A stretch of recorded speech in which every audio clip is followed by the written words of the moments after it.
Hey guys, Link there of Time 550, and so today I'd like to show you guys how you all can hack your Switch that's on any firmware. The newest firmware is 5.0.2, and I'm on it, so this is just proof that it works. Now I'm also going to show you guys that when I go into my album, no hacks or anything happen, because that's usually what you do to trigger them, so I'm just proving that I haven't installed anything before this video started. So aside from that, let's get into the stuff that you need for this.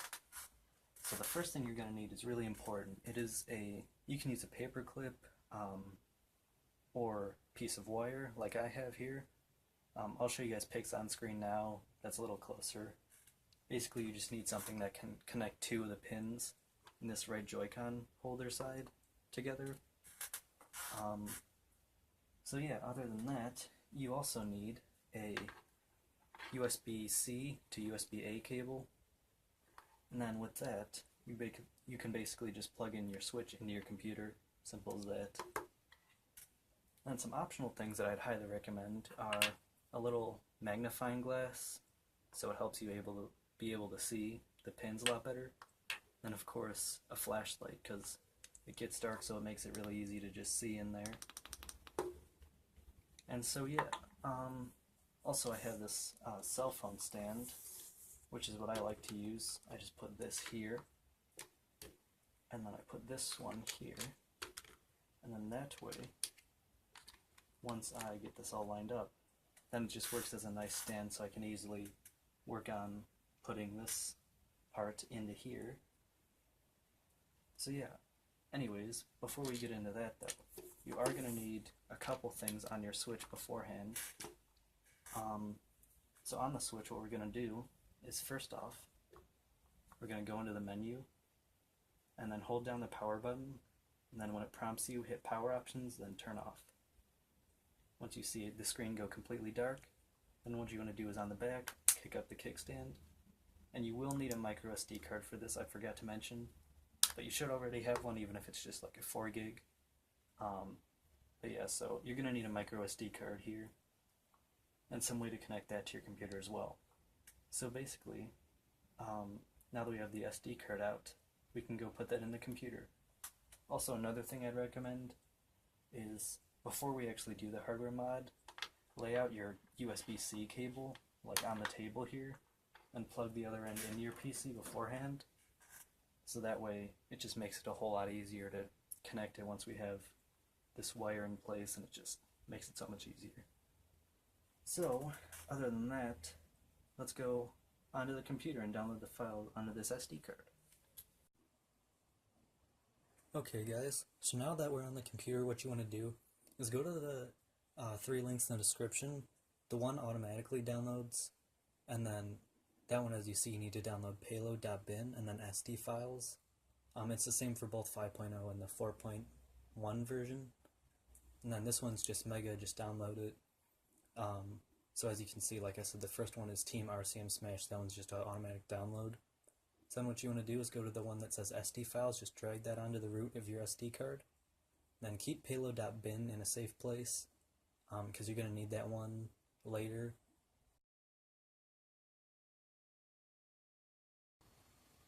Okay guys, so one thing I forgot to mention is that you're going to need to install this driver first if you're on Windows like me. So you just want to extract that file and then go to this one that says install driver.exe. Just double click on that. It'll ask you for administrator privileges, and then just install it. Everything should go successfully.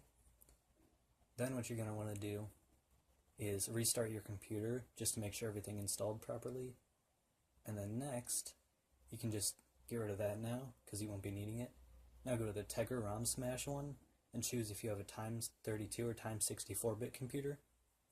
I have a 64 one, so basically just drag the payload.bin in there, and that's all you need to do now. So I'll meet you guys back on the Switch. Okay guys, so now you want to make sure you put your SD card back in the SD card slot after we get done just putting all those files on it. And then now is the fun part. And I'm just kidding, it's actually really hard, but once you get it, it feels pretty good. So basically what you gotta do is, on the right Joy-Con side, which is this one, the one where you usually put the right Joy-Con, anyways, you want to connect either pins 9 and 10 or pins 1 and 10. Either one will work. I usually do 1 and 10 just because it's on the far opposite sides, but I'll be showing you guys a little picture I took with words on it that just show which pin is which. But yeah, so I'm going to go connect these pins because it's kind of hard to, just because like I said I have to use this magnifying glass because it's kind of hard to see since the pins are so small. But anyway, so yeah, I'll be back once I get it connected. Real quick warning, if you put in your little pin thing and it doesn't work, then that means that it'll just show the normal Nintendo boot up screen. But basically what you want to do is once you have your pin in place that connects or your wire that connects the two pins, and you want to hold volume up and then just press the power button. You can press or hold it, but the way I heard first is just to press and hold the volume button and then just press the power button. So that's what always works for me. So anyways, I'll meet you guys in a second once this actually works.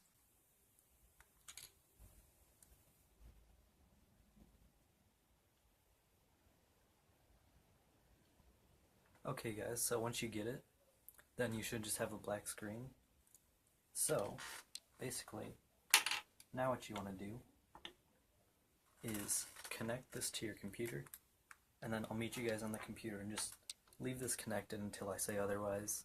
That way there's no like accidental things that happen. So yeah, I'll go talk to you guys once back again on the computer. Okay, yeah, so this last step is really simple. If you want to know if you successfully connected your switch with the USB cable, if you go to Devices and Printers in Windows, you should be able to see it as just APX. And once you see that, drag the payload.bin to the Tegra ROM Smash, then it should say everything, and then your switch should be hacked. So, I'll meet you guys back on the switch in a second. Okay guys, so now that we got the payload updated to the switch, or uploaded I mean, sorry, you can see that there are a couple little things and tiny text up here. I'll unplug it so you guys can see. Yeah, I guess you can't really see it on camera. But basically, to move around in this menu, you use volume up and down to go up and down respectively, then use the power button to select.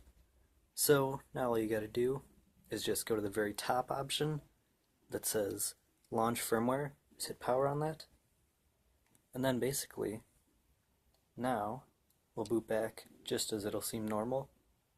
But then when you go into the album, you'll be brought into the homebrew launcher. So yeah, just a cool little video I wanted to show you guys. It'll let you get emulators, it'll allow you to explore other homebrew things that come out in the future. But yeah, so I think that's about it. So thank you guys for watching, and yeah, please like, comment, subscribe, and I'll talk to you guys later. Bye. Okay guys, one last thing actually before I end the video.